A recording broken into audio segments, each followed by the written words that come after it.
Hivi jamani, naombeni tu tuulizane hivi, mfano una silaha. Kupitia silaha ulizonazo, utaogopa mwizi kuja nyumbani kwako? Hili linaenda kutokana na vitu ambavyo tunahubiriwa mara nyingi. Kwa nini tuna hofu wakati tuna silaha ambalo ni neno la Mungu, the extent ambayo hatuwezi kutumia silaha zetu, na ndio maana pia tunavamiwa? Una namna ya kutumia silaha zako bila kutaka msaada. Pata wasaa wa kutumia silaha zako, tujizatiti wezi wanapokuja kwenye hekalu.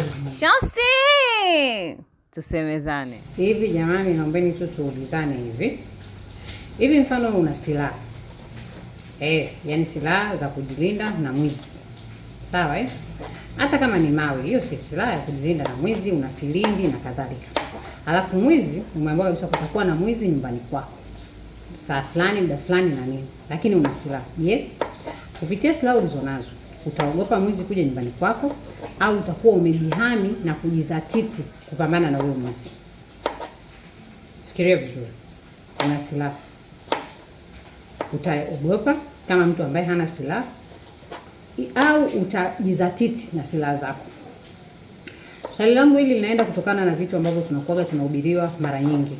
Tunahubiriwa kuhusu mapepo, tunahubiriwa kuhusu uchawi, tunahubiriwa kuhusu vitu vingi sana ambavyo ni kama mwizi wa nafsi zetu, kwamba hizo tunazohubiriwa sana vinatupelekeaga kuwa na hofu, naambiwa umerogwa, umefanyaje.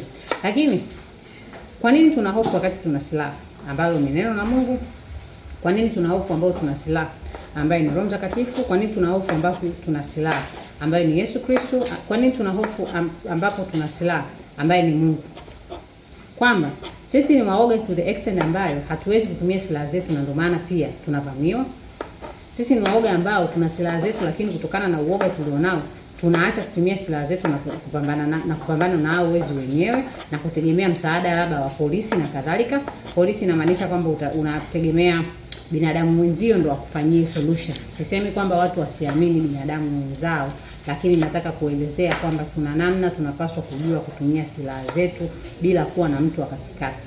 Kuna namna ambavyo unatakiwa ujue kutumia neno la Mungu bila kuwa na mtu wa katikati. Kuna namna unatakiwa ujue kumtumia Yesu Kristo bila kuwa na mtu wa katikati. Kuna namna ya kujua kumtumia Roho Mtakatifu bila kuwa na mtu wa katikati. Kuna namna ya kutumia silaha zako bila kutaka msaada. Sisemi kwamba msaada ni kitu kibaya, lakini ni wezi wako nyumbani kwako. Nyumba yako, tunasema mwili ni hekalu la roho mwili wetu ni hekalu la Mungu, si ndio? Inamaanisha nafsi zetu ni hekalu la Mungu. Kila kitu tulichonacho, kwa sababu Mungu ametumba kwa mfano wake, kwa kila kitu tulichonacho ni cha Mungu. Sasa kama tunashindwa kutumia silaha tulizonazo, wakati tuna Mungu, wakati tuna Roho Mtakatifu, wakati tuna neno lake, tunategemea msaada, unahisi tunafanya sahihi kweli? Unahisi vitu tulivyonavyo vya kutumia kama silaha vinatusaidia kweli? Au pia tunakuja tunalaumu, tunaona kwamba Mungu hatusikii maombi yetu, labda kwa sababu hatutumia silaha zetu. Silaha zetu ni neno la Mungu. Silaha yetu ni Mungu mwenyewe. Silaha yetu ni Roho Mtakatifu. Silaha yetu ni Yesu Kristo. Haijalishi tatizo ni kubwa au dogo kiasi gani. Pata wasaa wa kutumia silaha zako kwa kuomba, kwa kufunga, kwa kusali, kwa kusoma neno la Mungu. Huku ukiwa unamwambia Mungu, uliniahidi utanilinda. Mungu, uliniahidi utanipa afya. Mungu, ulisema Roho Mtakatifu wako atashuka nikihitaji msaada.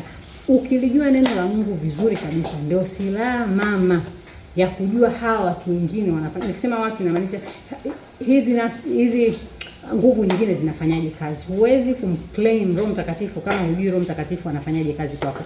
Huwezi kuclaim kwamba unamtaka Yesu akusaidie wakati hujajua Yesu anafanyaje kazi kwako. Kwa hiyo hakikisha unasoma neno la Mungu, unasoma na kuelewa neno la Mungu na kuliishi neno la Mungu, ili tujizatiti wezi wanapokuja kwenye hekalu la Mungu. Shosti, tusemezane.